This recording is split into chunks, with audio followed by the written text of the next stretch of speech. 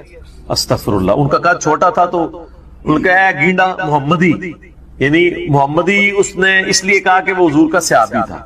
تو یہ کتنی سخت توہین کی عبید اللہ ابن زیاد نے. یہ وہی خبیث ہے جس کے بارے میں بخاری میں 3748 نمبر حدیث ہے، جس میں امام بخاری نے حسین کے ساتھ علیہ السلام لکھا ہے کہ یہ حضرت حسین کے حسن میں کلام کرنے لگا تو انس بن مالک نے کہا کہ رسول اللہ کے سب سے زیادہ مشابہت رکھنے والے حسین تھے. یہ وہی عبید اللہ ابن زیاد ہے. تو یہ صحابہ کے گستاخ ہیں، آل امیہ ہیں، یہ بنو امیہ کے خدمتگار. تو اب آپ دیکھیں جب اس نے یہ بات کی نا تو حضرت ابو برزہ اس کی تنزیہ بات کو سمجھ گیا. آپ نے فرمایا مجھے گمان نہیں تھا کہ میں ایسے لوگوں کے دور حکومت تک زندہ رہوں گا جو مجھے رسول اللہ کی صحبت پر آر دلائیں گے، کہ میری زندگی میں یہ وقت بھی آنا ہے کہ رسول اللہ کی وجہ سے ہمیں پوری دنیا پہ غلبہ ملا، اور اس غلبے کی حکومت کو جو لوگ انجوائے کر رہے ہیں عرب کے بدو، یہ رسول اللہ سے میری نسبت پہ مجھے آر دلائیں گے کہ مجھے کہہ رہے ہیں کہ ٹھگنا محمدی، یعنی پنجابی سے کہتے ہیں گینڈا محمدی. نعوذ باللہ. تو اب اس نے فوراً پینترا بدلا. وہ کہنے لگا کہ محمد صلی اللہ علیہ وسلم کی صحابیت تمہارے لیے باعث زینت ہے، آر کا سبب نہیں. پھر کہنے لگا کہ میں نے تمہیں اس لیے بلوایا ہے کہ تم سے حوض کوثر کے بارے میں پوچھوں، کیا تم نے رسول اللہ سے اس کے بارے میں کچھ سنا ہے؟ تو ابو برزہ نے فرمایا ہاں، نہ ایک بار، نہ دو بار، نہ تین بار، نہ چار بار، نہ 5 بار، میں نے کئی مرتبہ رسول اللہ صلی اللہ علیہ وآلہ وسلم سے حوض کوثر کے بارے میں سنا، اور جو حوض کوثر کو نہ مانے اللہ تعالیٰ اسے اس کا پینا نصیب ہی نہ فرمائے. اور پھر سیدنا ابو طالوت کہتے ہیں کہ سیدنا ابو برزہ رضی اللہ تعالیٰ عنہ غصے کی حالت میں وہاں سے تشریف لے گئے. انہوں نے بدعا دی کہ جو حضور کے حوض کوثر کو نہیں مانتا اللہ تعالیٰ اس کو حوض کوثر نصیب ہی نہ کرے. تو حوض کوثر جو ہے ایک ریالٹی ہے، اور قیامت والے دن کی چند بڑی ایکٹیویٹیز جو انسان کے لیے تسکین کا باعث ہیں، ان میں سے ایک عرش کا سایہ، اسی طریقے سے یہ حوض کوثر بھی ہے. اس گرمی کے اندر اللہ تعالیٰ کی نعمتوں میں سے بڑی نعمت ہے، ہم سب کو نصیب فرمائے. آمین ثم آمین. ٹھیک ہو گئی. اب میرے بھائیو جو یہ آیت مبارکہ آ رہی ہے نا سورۃ النساء کی آیت نمبر 48، یہ متقاضی ہے کہ ہم بقیہ ساری گفتگو اسی کانٹیکسٹ میں کریں. یہ قرآن حکیم کی اگر میں کہوں نا سب سے کریٹیکل آیت ہے، تو میرا یہ دعویٰ غلط نہیں ہوگا. کائنات کی سب سے بڑی حقیقت کو آشکار کرنے والی یہ آیت مبارکہ ہے، تو یہ میرا دعویٰ غلط نہیں ہوگا.